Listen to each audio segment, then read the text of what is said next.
Welcome to the Angler Talk Podcast with Chris and Aaron. Brought to you by FishingMagicianTV.com. What is up, everybody? It's Chris back again with another weekly episode of Angler Talk, and this week we got a special guest. But before we get into that, we're going to talk about some fishing. The fishing report out in Jersey, we're still seeing a lot of very good numbers. Every day we're seeing numbers from, we're seeing fish being caught by, of course, the fishmonger himself, Captain Jerry Pastorino, consistently putting bag limits together for his customers. The fluke bite is still hot. Eric Kerber is still out there doing his thing, catching some mahi. You know, the fluke fishing is great. I see Johnny Bucktails out there still catching stripers, doing what he does, and the fluke fishing for him is going on fire as well. But to get to our guest this week, we got Jeff Heim, a young kid out of Florida who's went through one of the most traumatic experiences I believe that any human being can go through. And I hope you guys will listen to this story and actually take it in. And I hope you guys enjoy. And here I am with Jeff Heim. How we going, brother? Good, man. How are you? I can't complain, man. I'm actually, kind of psyched to talk to you, man. I mean, this story that I heard of yours has just got me like, wow. And I know, this is a fishing podcast, but, this is one of those stories where it totally gripped me by the seat. And I think it's going to grip everybody, that is listening to their seats as well, man. So I know you own a company called Shark Co. You go treasure hunting. So it is fishing in a sense. You go treasure hunting for shark teeth. How did you get into that? I mean, I used to be a fisherman myself commercially. And when I lived in the Keys doing that, I lived with this Shark Week veteran who was part of Jackass and Discovery Channel and all that stuff. He's pretty crazy, pretty extreme. And he grew up in South Carolina for a little bit too. His name's Mark Rackley, by the way. And he took me and his family diving for shark teeth in those rivers, and we did well. Like, even just the idea of that, I would see like the broken megs he would bring home or whatever. And that was just so cool to see. And then like just the anticipation for that trip. I knew I wanted to do it. I knew I was going to love it. And then when we were out there and were successful, or at the time successful, we found a couple broken megs and it was just, and some nice tigers and nice teeth. And I was just captivated. It was like the coolest thing I'd ever done. And then turns out I live an hour and a half from the shark tooth capital of the world. So I just started making trips out there and learning more every time. That's awesome, man. I mean, shark teeth, I mean, they make a lot of cool things like necklaces and stuff like that out of shark teeth, man. But like, what are one of these like Megalodon teeth actually going for these days? I mean, how valuable are they? It can be any price. There's so many, like, it's a whole nother world. There's so many different specifications that can increase the value or decrease the value of any Megalodon tooth, and it does get really complex. But in general, larger teeth are typically more expensive. Quality is also important. Like, does it have all of its serrations or not? Color is important, location, and there's a lot of different species too. So it's like just with anything, there's a lot that goes into it. But teeth can be worth a couple grand. Wow. A full jaw is worth like several million. Holy crap, dude! I mean, what would it be considered a Megalodon tooth? Like, what kind of specs does it have to have? First giveaway is size, typically, but there are some other species that aren't necessarily, that can be the size of Megalodons. And I found Megalodons as small as a button before. So wow. Here's a good classic Meg. I don't know how the lighting is, but wow. The general shape of it can change, but a dead giveaway for Megalodons is, this one's hard to see because it's tan. Let me give you one with better contrast here. I mean, just the size of that tooth can probably take off somebody's head. Just one tooth alone. That fish that's a 30-foot shark. So wow. That's a lot bigger than any great white around today. Just that tooth. And I've got teeth twice the size of that. But this, you might be able to see the black part in the middle. Yeah, definitely, man. Line. That's called a burlette. That's how you tell it's a meg too, in addition to the shape and everything. Man, that's awesome. The way they stay preserved like that, it's pretty awesome in itself. Yeah, they're all 2 to 23 million years old. Wow, So that's insane, man. yeah, So, how many different places have you gone searching for these megalodon teeth? South Carolina and Florida would be the two states Mm, so far, but it can be throughout the Southeast. I've been to hundreds of areas in Florida yeah. uh, within itself. And because of the state of Florida, something happened to you that was just, I mean, there's no words to even describe that. You were down in the Florida Everglades, correct? Close. I was about an hour and a half north of there Okay. in the Myakka River, which is pretty wild in itself, especially for that area. Yeah. Um, but yeah, that place is tough, man. There's a lot of alligators there. Yeah. So, what exactly happened? Like, what do you like remember from that interaction with that gator? Like, how big was it? What I remember everything, and her head's right here, actually. Oh, that's awesome. You got a little payback. Yeah, well, she wasn't killed by humans. She was killed by a 13-footer. She was 7 feet, but she Wow. was also bit in the head when they were trying to remove her alive. She was bit in the head but died. So, what exactly happened? You were down there treasure hunting and looking for these shark teeth, and just what happened? Yeah, I mean, I went by myself, which is dumb, and I was free diving Uh-huh. during mating season, which is also not the smartest decision I've ever made. But I was a little bit too comfortable in that river because I'd spent so much time there with Mark Rackley, the guy I mentioned earlier, who got me into shark teeth. He was like been professionally around gators his whole life, so Wow. just a lot of the things that he did when he took the lead in the dives, like I took for granted. I just went. I was too comfortable, and sometimes that drive puts safety in the back seat, like that drive to find the big fish, or in this case, a megalodon. Uh, I wasn't thinking safety first that day, but yeah, I was getting ready, putting on my wetsuit and everything right at the riverbank. It's just me. And I'm looking for gators. I know they're in there anyways because I've seen them. Yeah, I just slip in the water quietly, which isn't smart. Normally, it's smarter to be obviously around a boat with a motor that scares off the gators a little bit, but still Hmm. not taking care of them completely. But also like having a Yeah. scuba tank. I had only like tank dove there in the past. Mark himself had free dove there for hours all the time. So, but he, like I said, different experience levels.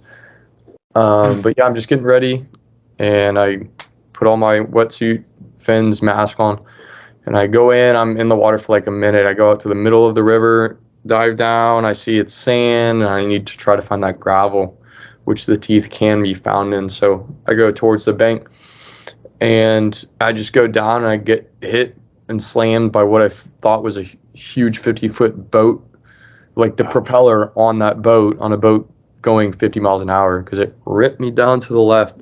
It was just like such a blunt force. And from what I heard in previous stories, you telling this, I mean, you did nothing at all to provoke this gator. It was just, one of those bad timing situations. And Yeah, like you said, it was a mating season, and it's just like, so you're just free diving, and maybe you cross paths with this gator, and it just grabs you by the head and just went nuts. yeah, yeah. It was officially labeled as unprovoked, even though it was like just dumb conditions to be in the water.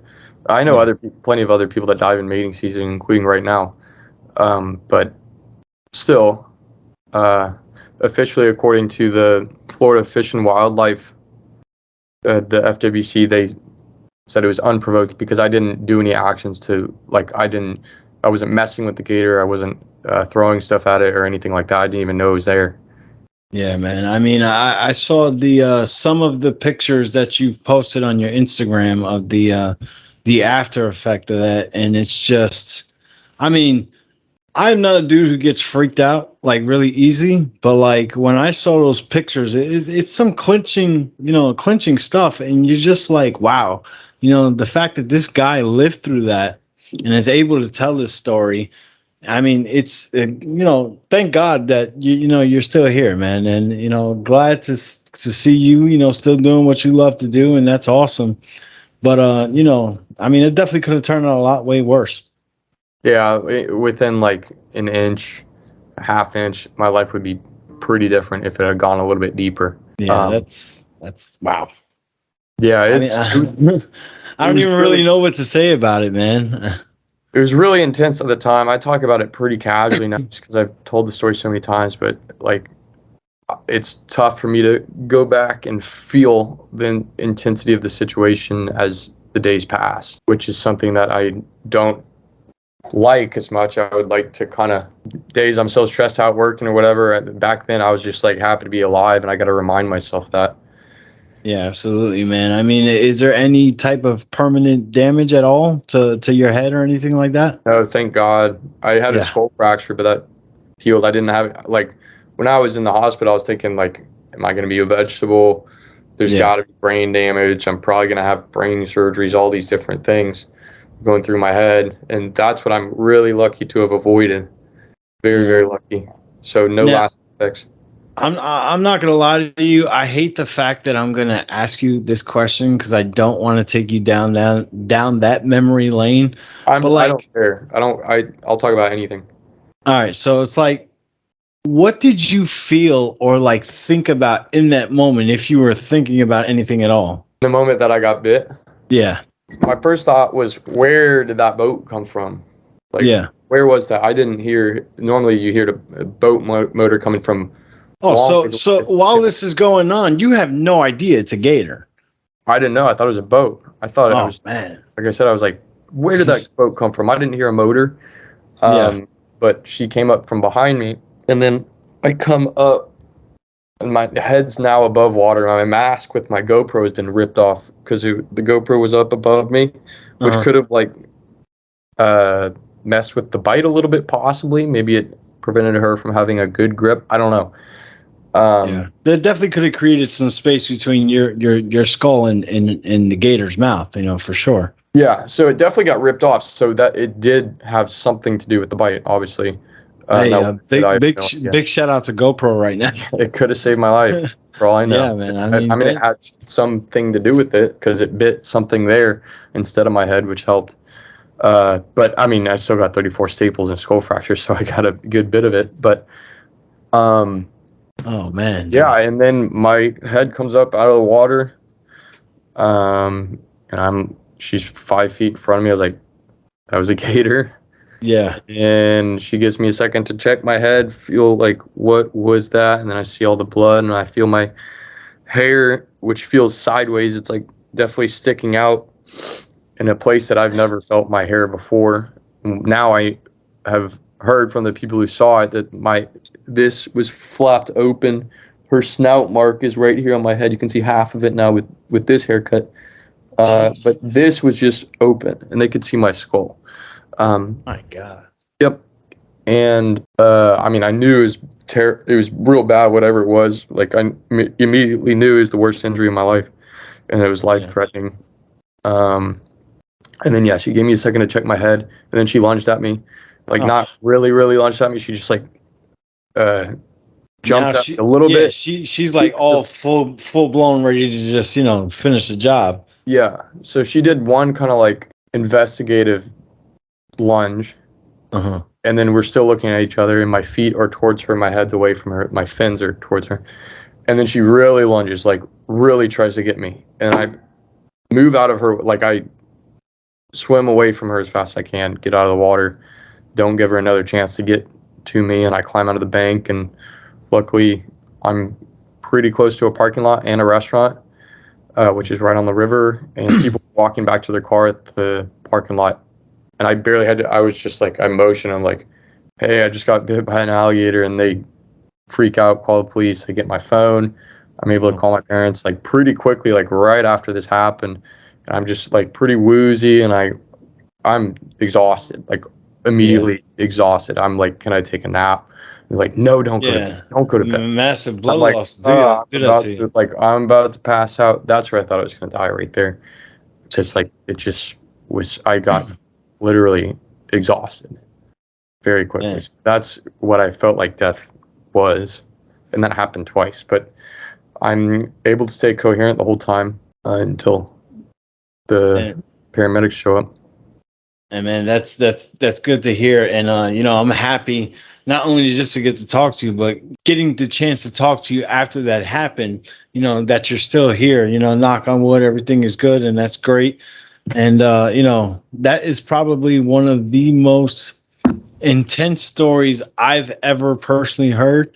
I mean, I've seen and heard a lot of sketchy things, but that by far has got to take the cake, dude. I mean, there's not too many people that can say, "Oh, hey, I got bit by an alligator back in the day," But you're still standing here to say that story, and that's something that I'm pretty sure would destroy most people. But the fact that you're, still going out there every single day doing what you love to do just shows the strength and character of the person that you are, man. And I'm really happy that you're still here, bro. Thank you. I appreciate that. But yeah, I mean, after that story, I want to kind of like veer away from that, try to go into a more positive standpoint. You did say you used to commercial fish. What kind of fishing did you do? Like, what kind of species did you go out for? Grouper, snapper, and those spear fishing. I wasn't as good as the guys on the boat I worked on. I would mainly just drive the boat, pick up the divers, but I'd still get some good chances to dive and shoot some fish. But it was fun. It taught me how to dive. It got me smart out in the ocean, got my boat smarts up, and just taught me how to be calm when there's predators around. So I would see a good amount of sharks out there, and I would see how they handle them, and they would teach me to not act like prey. So that's kind of what made me stay calm as I am right now in that situation where I almost died. Yeah, man, I gotta hand it out to basically the entire state of Florida. I mean, you guys are, when it comes to the fishing game, you guys are like next level. In my opinion, Florida is one of, I gotta say, the best fishing destinations on the planet. I mean, it's the fishing capital of the world. There's so many different types of species that you can catch at any given moment, fresh or saltwater. Yep. And it's just like, I'll never forget the first time I actually visually saw a spear diver. I was in the Florida Keys for my first ever vacation. I was in Marathon, Florida, and we're on a party boat called the Marathon Lady, and we're fishing the reef. And I'm so hell bent on catching a grouper. It's one of the bucket list fish for me. And I see a red grouper, and we're about six. This is how clear this water is. We're like 60 feet, right? Drop my bait down, and then I just see a dude with fins, and I'm like, oh no, he's gonna get me, right? So I'm thinking he's gonna shoot the crap out of the grouper, and it's just like, I'm like, yo, that is so cool. This dude is just down there 60 feet with a spear gun, basically getting to choose whichever one he wants, as opposed to me, I gotta see which one is just gonna bite my bait. You know what I'm saying? That's right. Selective harvesting. That's why they, it's like a pretty clean method of, it's like the most clean method of fishing and harvesting fish. That's pretty awesome. I mean, as far as the mortality rate goes, you know what I'm saying? You're not going out there and just shooting every single fish that passes by. When we're hooking these fish, we're taking the chance of them getting gut hooked or whatnot. And if it's a short, we got to throw it back, and who knows if it's going to live or die. You guys actually get to see what you're shooting at. And I think that's what makes it so cool. And it's definitely something that, in the future, I would love to learn. I think I have a better chance of learning that now. Knock on wood, I'm not a smoker anymore, so I can probably hold my breath a little bit longer than I used to. So, that is something I would love to do, man. Keys is a great place for it. It's like, it's the dive capital of the world. I'm pretty sure it's Isla Morada is the fishing capital of the world, and then I'm pretty sure it's the spear fishing capital of the world too. But from what I hear, Key Largo is a dive capital. That's right. Key Largo is a dive capital. Yep. I mean, all those reefs that they got down there in Key Largo is just off the chain, man. I actually haven't been to those. We were on Big Pine Key in Key West, and the Dry Tortugas way out there. Oh man, the Dry Tortugas. That's something I have seen video of. There's a charter company out in Key West called Fish Monster.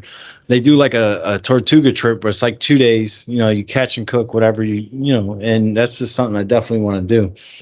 But one thing that I do love about Florida, and this has been I lived in Florida for quite a few months, and the one thing that I haven't got the chance to experience that I've wanted to experience probably since I was like 6 years old is the Everglades. Is that a place where you dive a lot? No, I would never dive there. But that Mark Rackley guy I mentioned in the beginning, he's dove there plenty of times, free diving by himself. Like the man's crazy. Driven through there, my buddy lost his phone in there. Oh, Seen a lot of gators there. Some of the worst, actually the worst bugs of my yeah. life were there. I thought it was Canada with the deer flies and horse flies and mosquitoes and those teams, but no, it was like you roll your windows down and they're all in the car.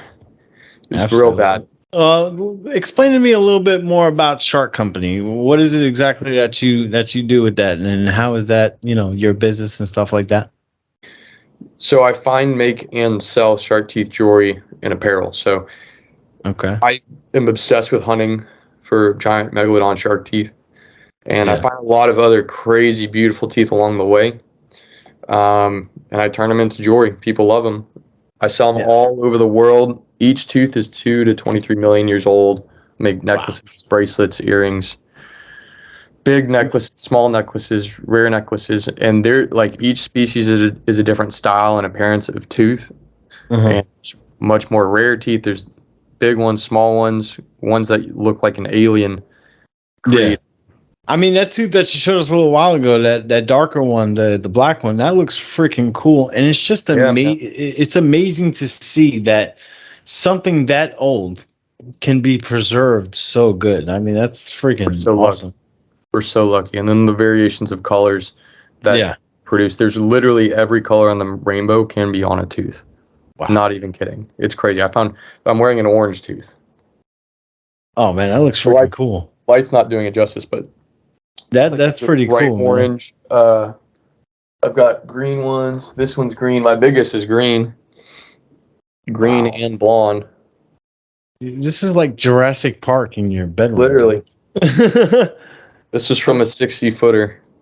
Jeez. What is the biggest tooth you've ever found? This one. That one's the biggest This one is like it's 6 inches. And they call it the 6-inch club because a lot of people don't find a full 6-inch tooth, even like veteran hunters that have worked their whole life. But especially in Florida, North Carolina and South Carolina are known for, and they have a larger amount of bigger teeth. That's just the way it is. There's deeper waters out there, but Florida, the world record was found in South Carolina. Okay. Florida, we don't get as many big teeth. They still get huge. Yeah. But like South Carolina, in North Carolina, there's more potential, or there's more common potential for larger teeth. I think I got a question though. When did you find that? Was that before or after the incident with the gator? 2 months after. 2 months after. You know what that was, brother? Another miracle. Yeah, that was a gift from God saying, you know what, man, you made it through that. I'm gonna bless you with this one, man. I mean, that's freaking awesome. And once again, I mean, I'm just so happy that you made it through that. And you were able to share your story with me and everybody who listens to this podcast. And that's again one of the most intense stories I've ever heard in my life. And you can sense it when you talk about it, of how bad that must have put you in a place. And it's just that's insane. I really don't know what else to say about that. Yeah, man. I wish I felt it like that all the time. Like I said, I've told the story so many times, and I wish like the feeling, or it's something I want everyone to understand, is just like the feeling of that every day is a gift is like very powerful. And I felt that when I found out I was going to live. I was like, oh my gosh, thank God I get one more day. Definitely gives you a new perspective of life, because it's like, and I'm guilty of it too. We as people, the human race, we take every day for granted. We're so I focused. feel myself doing that. We're so But it'll- focused on, I got to get this done, or I got to make X amount of money, or I got to go do this, I got to do that. We forget to enjoy what's right in front of us and the people around us. And Sure. at any given moment, you're doing something for fun, and death literally looks you dead in the eye and wrapped its mouth around you. And it's definitely something that people maybe, hopefully, this will open the eyes of a lot of people and say, you know what? I don't need to work 90 hours this week. Let me just work 60. Yeah, man. You know? And that's why I have really pushed my time and effort into my company to be able to do that, to, not have a boss, just live more free, because something that is one of the most common things that people say on their deathbed is, I work too much. I wish I didn't work as much. I wish I had more time. Yeah, And, exactly. So you don't want to have those regrets. I felt regrets like, man, I haven't done enough in my life. Like, I was like, this is too early, way too early. Like, I'm nowhere where I want to be. And how old are you when this happened? I was 25. I'm 26 now. Jeez, man. I mean, you really haven't even experienced all pretty much anything yet, and exactly. I knew that. And that's insane, dude. But like, yo, I just want to give people the opportunity to try and find you if they want to buy one of these sweet, cool as hell necklaces you got on around your waist. Do you have a website, YouTube, whatever? And I'll leave a link in the description down below. Yeah, it's sharkco.com. I spell shark a little bit differently. It's SHRK and then CO, like company. I just launched a YouTube like 2 weeks ago. I've got 21 subscribers, but I'm about to meet up with the newest guy who got his head bit by an alligator and survived. God. He's here in Tampa. He just got bit like 2 weeks ago. He got it a lot worse than me. Man. He got bit by a 12-footer and had to have a craniectomy. His jaw got broken, and right now his mouth is wired shut, so we can't sit down and talk yet, but we will. But his was even worse than mine. That's crazy, man. And do me a favor and wish him the best, from me. And I hope he pulls through and is able to go forward with life the way you did, man. And I want to thank you for taking out the time. I know you're a busy cat, finding these Megalodon teeth all over the place. And thank you for coming on and sharing the story with everybody. And I appreciate your time, brother. Yeah, man, no problem, Chris. Thanks for having me, man. Wow, it was great to sit down with Jeff and talk to him about what he went through. And like we touched upon when we spoke about, I hope you guys, to not only everybody who's listening, but everybody around you, just take the time and actually live your life, and don't take anything for granted. Don't treat people like a garbage. It costs nothing to be a good person, and take every day as a gift, and don't get caught up in the everyday life, and just have fun and live it to the fullest. And once again, I want to give a big shout out to Jeff for taking the time to sit down and talk with us. I know it's a little bit different. We weren't so hardcore about fishing this week, but me personally, I just felt like that's something I wanted to bring out to you guys and let you listen, and let you guys try to take that in. So for this week, guys, I am out of time, and I hope you guys enjoyed this week's episode. I'm Chris, Tight Lines.